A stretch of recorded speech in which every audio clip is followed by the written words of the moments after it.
반갑습니다. 참 잘 오셨습니다. 인사할 때는 웃음을 활짝 방긋 웃으면서 인사했으면 좋겠습니다. 한 주간 잘 지내셨지요? 특별히 여러분들이 어저께 많이 참석해 주셔서 또 우리 쉴 때 제가 위임 목사로 또 이렇게 임명을 받을 때에 많이 축하해 주셔서 너무나 감사합니다. 얼마나 감동이 있었는지 정말 모르겠어요. 그냥 감사할 뿐이었고 그냥 하나님께 모든 것을 영광 돌리고 싶었습니다. 감사합니다. 오늘 본문 말씀을 통해서 우리는 그리스도인의 이 존재의식, 세 사람의 존재의식에 대해서 살펴보려고 합니다. 그렇습니다. 우리는 변화된 심령을 가진 그리스도인으로서 새로운 존재의식이 필요하다는 사실이죠. 그래서 우리는 지난 이 한 주간 살펴보았던 것이 에베소서 4장 13절 14절 말씀을 통해서 이 성도의 사명 선언문에 대해서 살펴보았습니다. 성도의 사명은 그리스도를 끝까지 닮아가는 것입니다. 그래서 모든 것에서 주께 나타날 수 있는 그 영광을 드릴 수 있는 존재. 그렇습니다. 그래서 이 사도 바울은 믿는 것과 아는 것이 하나가 되라 라고 말씀합니다. 우리는 단지 교회에 나와서 예배를 드리는 것, 그리고 이 주일을 기억하는 것, 그리고 헌금하는 것에서 그치는 사람이 아니라 우리가 누구를 믿고 어떻게 살아가야 하는지, 우리 주인이 누구인지 그것을 알아가며 결국은 예수 그리스도께 장성한 분량으로 성장하는 것이 그리스도의 목적이라고 말할 수 있는 것입니다. 그래서 우리는 이 최적 목적인 이 예수님께까지 자랄 때에 온전한 사람이라고 말할 수 있는 것이죠. 그래서 사도 바울은 14절 말씀처럼 이런 온전한 사람은 어린아이가 되지 않는다라고 말하고 있습니다. 그리고 사람의 속임수나 간사함에도 속아 넘지 않는다라고 말하죠. 그리고 온갖 다른 사상과 교훈에 흔들리지 않는 단단한 신앙을 갖는 사람이 될 것이다 라고 말합니다.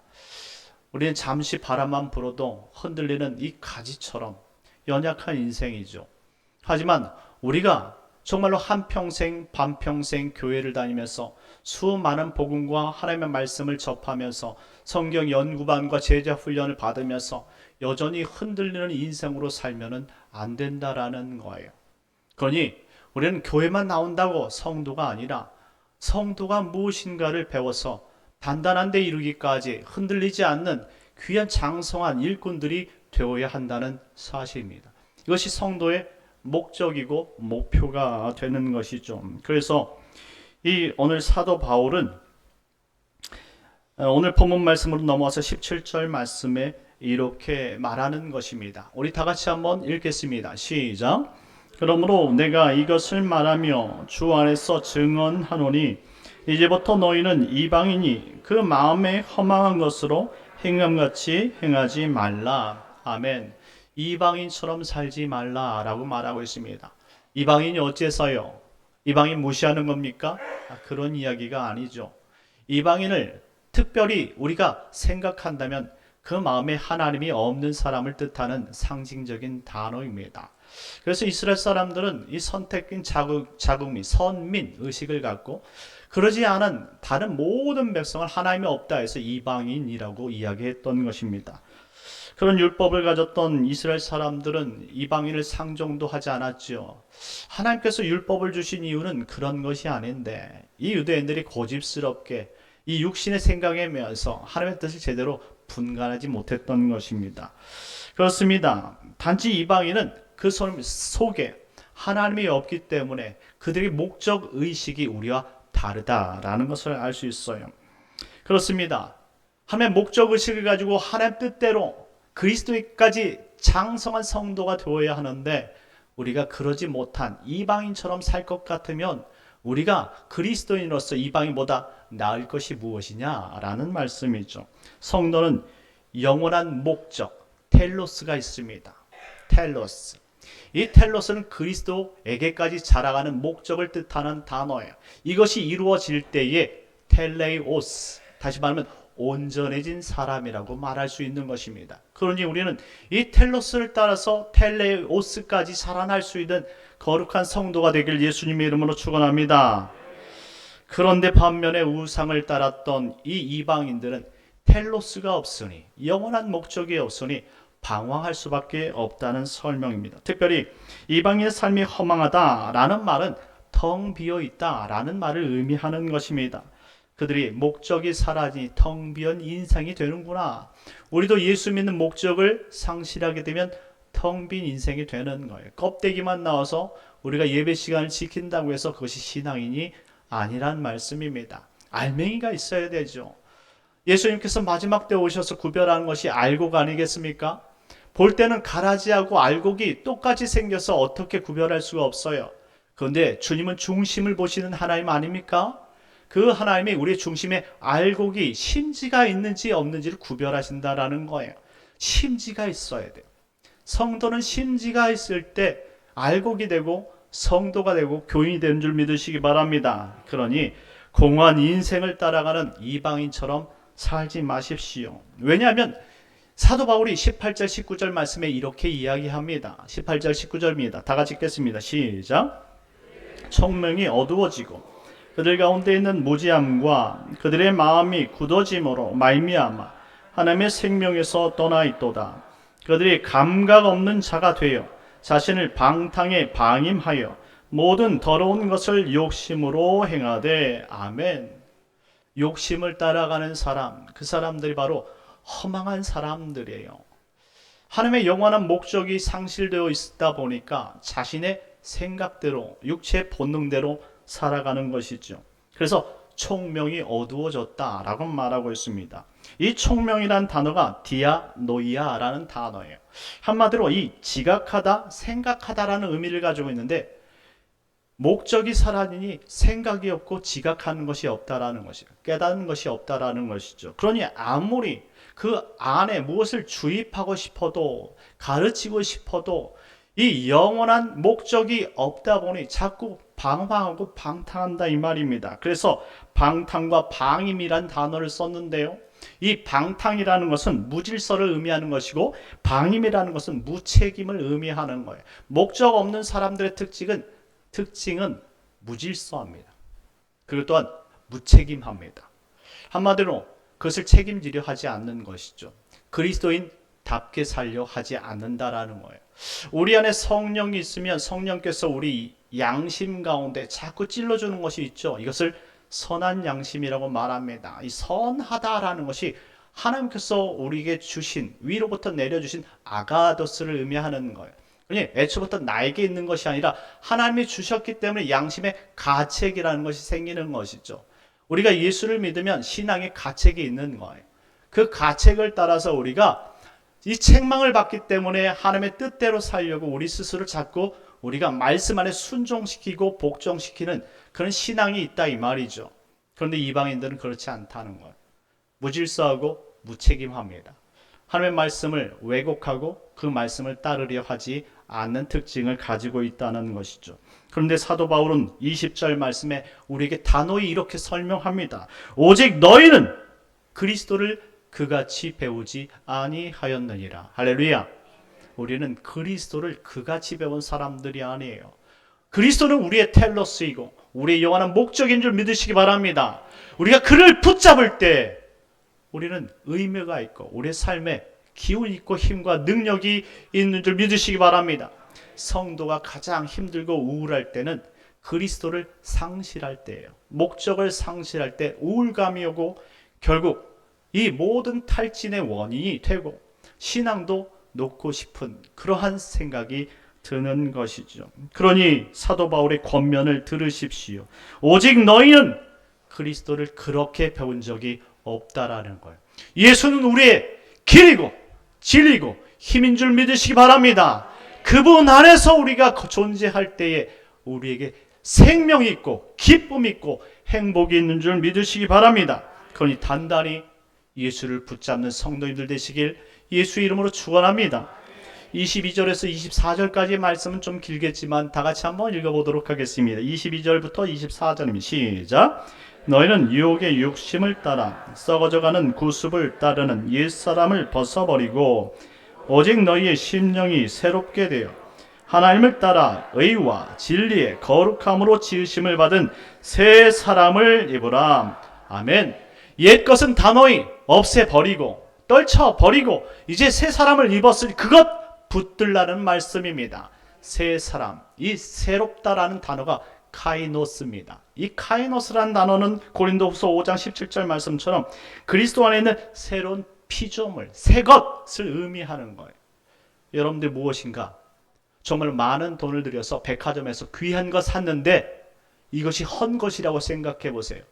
그것 가지고 여러분 반품하지 않을 사람 있겠습니까? 우리 인생이 하나님의 값을 지불한 예수 그리스도의 값을 지불한 새 것인 줄 믿으시기 바랍니다. 그래서 우리를 명품 인생이라고 말하는 거예요. 명품을 걸친다고 해서 명품 인생이 되는 것이 아니에요.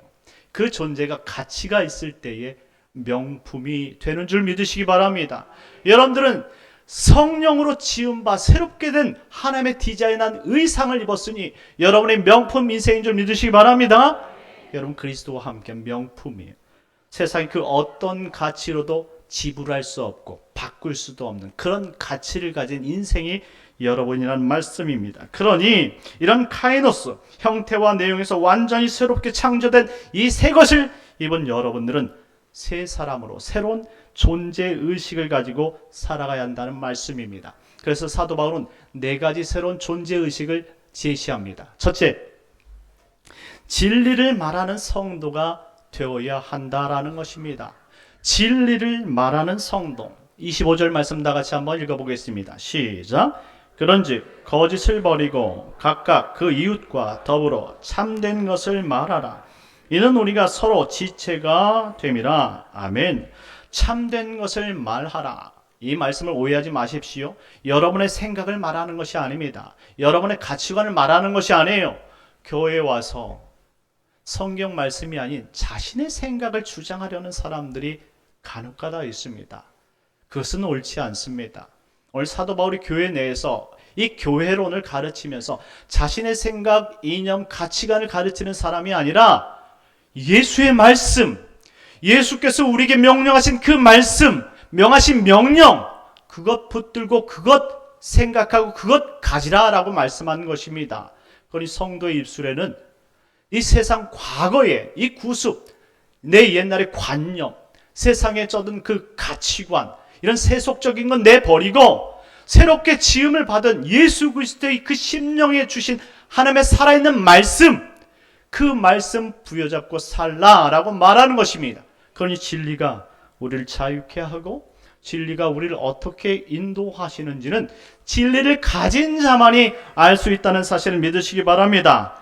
에베소서 2장 2절 말씀에 보면 예전처럼 거짓의 아비 공중 권세 잡은 사탄의 영향력에서 오직 자신만을 위해 살고 세속적인 삶을 당연시 터부시켰던 그런 생각과 가치관을 다 내어버리고 이제 우리를 새롭게 하신 예수 그리스도의 보혈, 그 거룩한 인생을 다시 입고 진리 안에서 거룩하게 우리 삶을 이루어 가라. 그것이 바로 새 사람의 존재의식인 줄 믿으시기 바랍니다. 진리를 따르십시오. 진리는 변하지 않습니다. 여러분들이 힘들고 어렵고 세상의 풍파로에서 넘어지고 싶을 때에 모든 것을 내려놓고 싶을 때에 유일하게 여러분의 손을 잡고 유일한 세상 가운데서 여러분을 유일한 진리의 장소로 유일한 저 천국으로 정말 바로 인도할 수 있는 그 길은 예수밖에 없는 줄 믿으시기 바랍니다. 그 예수 붙잡으면 인생이 고든 인생 되는 줄 믿으시기 바랍니다. 둘째, 화평을 이루는 성도가 되라 라고 말씀합니다. 화평을 이루는 성도. 에베소서 26장 오늘 본문 말씀 4장 26절 말씀을 읽도록 하겠습니다. 시작. 분을 내어도 죄를 짓지 말며 해가 지도록 분을 품지 말고. 아멘. 이 문장이 여러분들에게 있어서 좀 자유로웠으면 좋겠습니다. 분을 내고 그 분을 참지 못해서 막 옷도 찢고 기물도 던지고 잡히는 것을 막 찢어버리는 사람들이 있는데 혹시 우리 성도님들 가운데 그런 분들이 있다면 참으십시오. 이기십시오. 그것은 죄의 습성일 뿐이에요. 여러분들을 죄로 다시 돌이키게 하는 죄의 습관이고 습성일 뿐입니다. 그런 것을 내던지십시오. 이 분이란 단어 오르기조는 감정적 분노를 뜻하는 단어입니다. 하나님께서도 진리가 아닌 죄악에 엄중한 진노, 감정을 쏟아내셨어요. 아시지 않습니까? 죄 앞에서 단호하시고 진리 앞에서 단호하시다는 사실. 그러니 진리가 아닌 것에 단호하게 화를 내시고 격분하며, 그리고 예수님께서 이 땅에서 많은 왜곡된 사람들 얼마만큼 채찍을 들며 정말 때리고 싶은 말씀을 계속 말씀으로 책망하셨습니까? 성전을 정화하실 때 비둘기상을 엎으셨고 돈 바꾸는 그 환전서를 엎으셨어요. 사람들이 생각할 때, 야, 예수님은 온화한 줄 알았는데, 야, 성깔 있으시네, 이렇게 생각할 수 있는, 성깔이 아닙니다. 진리 앞에서 진리 앞에서 정말 진리를 거스린 사람들의 분노가, 격분이, 하나님의 진노가 어떤 것인지를 보여준 말씀입니다. 여러분들이 사랑하는 부모님과 함께 있는데 누가 부모님 욕을 하면 어떡하겠습니까? 가만히 웃고 있습니까? 격분하겠지요. 그 사람에게 따져 묻겠지요. 변하지 않는 우리 부모님을 왜, 나에게 정성껏 쏟아 유일하게 나를 사랑해 준 그 부모님을 왜, 그런 것처럼 우리가 하나님을 정말 사랑한다면 이 세상 사람들 앞에서 이 진리를 왜곡할 때 격분할 수밖에 없다는 사실을 말씀해 주고 있는 것입니다. 그러니 오늘 우리에게 성령께서 하시는 것은 우리 안에서 이 죄에 대해서 격분을 할 수 있지만 오늘 본문 말씀처럼 감정을 그럼에도 불구하고 조절할 수 있도록 은혜로운 말씀을 전달해 주는 거예요. 그래서 오늘 본문 말씀을 어떤 학자들은 분을 품은 채 잠자리에 들지 말라는 경고라고 해석하기도 합니다. 오늘 신혼부부가 돼서 이 자리에 참석한 우리 최다운 형제가 있는데, 나라 정치 때문에 싸우지는 않을 거예요. 분명히 싸우긴 싸울 겁니다. 반찬 때문에 싸우고요. 여러 가지 때문에 싸울 거예요. 그런데 기억하십시오. 분을 내어도 분명히 참아야 하고요. 그리고 해가 넘도록 그 분을 가져서는 안 되는 줄 믿으시기 바랍니다. 그리고 또 기억하세요. 나이가 들면, 죄송합니다, 우리 어르신들. 여자들이 주도권을 갖게 됩니다. 그럴 때 주도권을 갖다고 해서 너무 남편을 몰아세우지 마세요. 예. 그런 때가 와요. 50이 지나면 우리 최다운 형제가 느끼게 될 겁니다. 그때도 사랑으로 대하십시오. 오직 성령께서 주신 인자한 마음과 서로 사랑하는 초심을 가지고 사랑한다면 결국 행복한 가정을 이룰 줄 믿습니다. 그러니 말씀을 부여잡는 가정은 행복할 수밖에 없어요. 그렇습니다. 예수님께서 우리에게 마태복음 5장 9절 말씀에 화평케 하는 자는 복이 있다라고 말씀해 주셨습니다. 화평케 하는 사람이 누굽니까? 그리스도입니다. 우리의 목적은 그리스도를 닮는 것이로서 우리는 영원히 화평케 하는 사명이 우리 안에 있다는 사실을 기억했으면 좋겠어요. 과거에는 분을 참지 못했던 것이 당연합니다. 하지만 우리 안에 지금 새 사람을 입혔고 우리 안에 예수가 있는 줄 믿으시기 바랍니다. 그러니 참을 수 있어요. 자꾸 우리를 속이는 것은 죄고 우리를 속이는 건 사탄 마귀일 뿐이지 우리는 그리스도로 인해서 변화된 인생임을 기억하시기 바랍니다. 그러니 27절 말씀처럼 마귀에게 틈을 주지 마십시오. 따라해 보겠습니다. 마귀에게 틈을 주지 말자. 마귀에게 틈을 주지 말자. 뼈 있는 말씀입니다. 여러분들 혹시 뻐꾸기가 알을 낳는 방법에 대해서 들어보신 적이 있습니까? 뻐꾸기가 뻐꾹 이쁜 소리만 내는데 그 삶은 상당히 나쁩니다. 때려주고 싶어요. 뒤통수를 쳐주고 싶습니다. 아주 못된 새입니다. 뻐꾸기가 알을 낳을 때 이 종달새나 멧새처럼 작은 새, 자기보다 작은 새를 찾아 그 둥지에 알을 낳게 됩니다. 그런데 그 둥지에 알을 낳아서 키우는 것을 탕난, 위탁해서 키운다 해서 탕난이라고 말합니다. 뻐꾸기는 본능적으로 탕난을 하기 전에 그 염탐을 하기 시작하는데 그 멧새나 그리고 종달새가 잠시 틈을 보일 때 그 사이에 가서 그 자리에 알을 낳고 도망간다고 해요. 근데 알을 낳을 때에 그 알의 개수를 맞추기 위해서 하나를 반드시 쪼아서 먹어버린다고 합니다. 얼마나 주도적이고 계획적입니까? 못된 새예요. 뻐꾹뻐꾹 소리는 이뻐도 그 뻐꾹새가 그렇게 뻐꾸기 짓을 할 줄 누가 알았겠습니까? 뻐꾸기가 못된 새입니다. 때려주고 싶어요. 그리고 뻐꾸기 하는 짓을 보면 너무나 고약해요. 자신이 남의 둥지에 알을 낳는 것도 정말 고약한 짓이고 창피한 일인데 이 종달새나 멧새 등이 알을 낳으면 그 하나를 깨먹고 거기다 낳고 그리고 그 가장 먼저 그 가운데 또 부화하는 것이 뻐꾸기예요. 뻐꾸기가 먼저 부화해서 이 아직까지 부화하지 않은 알들을 다 그 새끼 발로 밀어서 떨어뜨려 버린다는 거예요. 그것을 제가 TV에서 본 적이 있는데 저런 새가 뻐꾸기구나. 뻐꾸기가 얼마나 얄밉습니까? 그래서 유일하게 뻐꾸기 한 마리만 남는다는 거예요. 종달새와 멧새는 그게 자신의 새인 줄 알고 착각하고 그것이 날아가기까지 그 새만을 키운다는 거예요. 이게 우리 인생이라는 거예요. 우리가 마귀에게 틈을 보여주면 마귀가 우리 안에 들어와서 우리가 마치 과거에 그랬던 사람인 것처럼 우리를 자꾸 조종하는 것이죠. 그래서 마귀의 습관을 가르치고 마귀의 행동을 가르쳐서 결국 나쁜 짓 하는 거예요. 막 사람들 사이를 갈라놓고 그리고 막 배신하게 하고 우리가 하나님 믿는 것처럼 하다가 결국 마지막에 배신하게 하는 것이 바로 마귀처럼 뻐꾸기 행동을 우리 그대로 보고 배운다는 것이죠. 그렇습니다. 이런 나쁜 습관은 우리의 것이 아니란 말입니다. 우리는 그리스도에게서 그와 같은 일을 배운 적이 없음을 기억하시기 바랍니다. 그러니 틈을 주지 마십시오. 여러분들이 빈틈을 주면 여러분들이 무너지는 거예요. 그러니 여러분들 성령 충만하시길 예수님의 이름으로 축원합니다. 셋째는 서로 사랑하는 성도가 되어야 한다는 것입니다. 서로 사랑하는 것. 얼마나 행복한 말입니까? 우리 28절 말씀 다 같이 한번 읽어보겠습니다. 시작. 도둑질하는 자는 다시 도둑질하지 말고 돌이켜 가난한 자에게 구제할 수 있도록 자기 손으로 수고하고 선한 일을 하라. 아멘. 구제란 베풀고 도와주는 것입니다. 원래 우리는 남을 도와주는 인생이 못 돼요. 남이 잘 되는 것을 보지 못하는 것이 우리예요. 과거 인생이 그랬다 이 말입니다. 그런데 우리 안에 남을 도와주신 인생이었던 예수의 인생이 우리 안에 들어왔어요. 그리고 우리가 그 인생으로 덮여졌습니다. 그러니 우리도 모르게 우리 습성대로 과거처럼 살지 않고 이제 예수님 닮아가서 괜히 웃어 보이게 하고 괜히 좋은 말하고 싶고 괜히 베풀고 싶어진 거예요. 제가 처음 예수를 믿었을 때 얼마나 행복했는지 몰라요. 예수 믿는 것이 이런 거구나 라는 것을 깨달았을 때 예수 믿는 삶이 기쁘다는 것을 알게 됐던 것이죠. 그런데 이것이 신앙이 점점 성장하다 보니까 저는 전혀 남을 칭찬해 좀 인색했던 사람인데 칭찬하게 되더라고요. 남보다 내가 더 잘 살았으면 좋겠고 잘 됐으면 좋겠는데 남을 위해 기도하는 인생이 되더라고요. 저만 그런 것은 아닐 겁니다.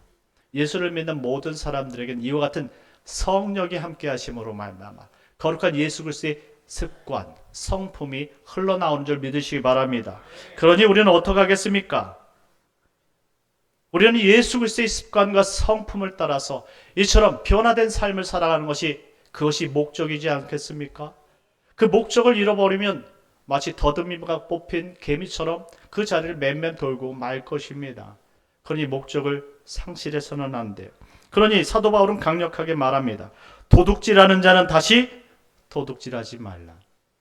옛 습성으로 빠질 우리가 아니라는 거예요. 만일 여러분들이 그런 죄를 짓고 은연중에 여러분들 스스로가 이것이 죄였구나. 내가 이런 사람이 아니었는데 왜 이랬지? 라고 깨닫거든. 정확하게 타일르십시오. 사탄아 물러가라. 우리 인생은 사탄에게 쫓겨서 사탄의 습성대로 살 사람들이 아님을 기억하시기 바랍니다. 그러니 성령으로 충만해야 된다는 사실을 기억하십시오. 마지막 문장에 자기 손으로 수고하고 선한 일을 하라고 말씀합니다. 선하다. 아가도스. 하나님께서 주신 이 거룩한 성품을 우리가 받았으니 어떻게 해서든지 힘들지만 선하게 살 수 있는 그리스도인 되길 예수님의 이름으로 축원합니다. 마지막으로 네 번째, 덕을 세우는 성도가 되어야 합니다. 29절 말씀 다 같이 읽겠습니다. 시작. 무릇 더러운 말은 너희 입 밖에도 내지 말고 오직 덕을 세우는데 소용되는 대로 선한 말을 하여 듣는 자들에게 은혜를 끼치게 하라. 아멘. 오늘 그리스도인의 마지막 새 존재의 마지막 존재의식은 바로 덕을 끼치는 거예요. 덕이라는 것은 나를 가꾸는 것이 아니라 남을 위해서 사는 것을 덕이라고 말하는 거예요. 덕이 있다라고 말하는 것은 나를 위해서 사는 인생이 아니라 남을 위해서 사는 인생이라는 표현이에요. 대표적으로 누구를 들 수 있습니까? 예수 그리스도를 말씀해 드릴 수 있지요. 세상의 모든 것들 이치들이 뭐 덕을 따라서, 덕을 위해서, 덕을 배우며 산다고 이야기할 수 있어도 우리에게 있어서 진정한 덕은 예수밖에 없다는 사실을 기억했으면 좋겠습니다. 그러니 우리에게 의미를 부여주신 예수님을 따라가면 이 덕스러운 삶이 우리 삶 가운데 자연스럽게 우리에게 배어 나오는 거예요. 가장 대표적인 것이 오늘 본문 말씀 가운데 언어라는 것이죠. 언어가 참 중요합니다.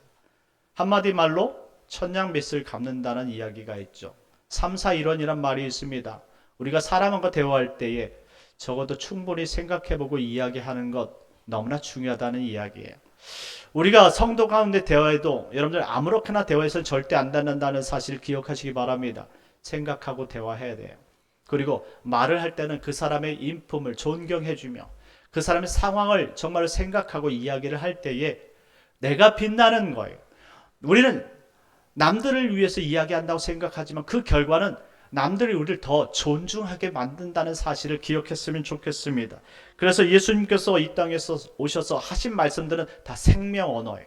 사람을 살리고자 했던 정말 따뜻한 그 한마디였지 막 냉정하고 그냥 우리 가차없는 그러한 인간의 언어를 하시지 않았다 이 말입니다. 그러니 생명 언어를 배우십시오.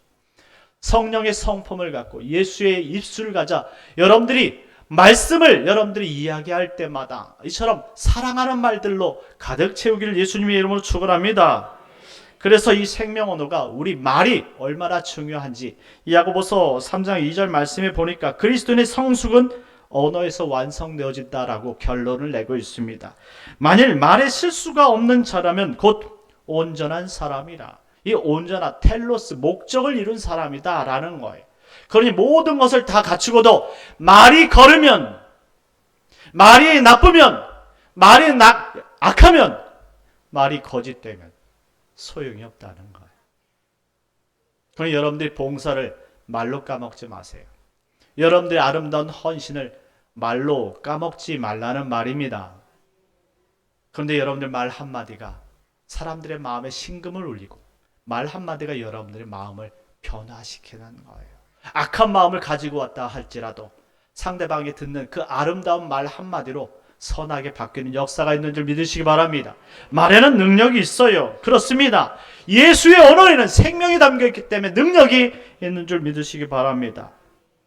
잠언 27장 2절 말씀에 보면 사람의 언어로 사람을 단련하고 세워가는 수고가 있다고 말씀합니다. 사람을 단련하는 것은 칭찬이라고 말합니다.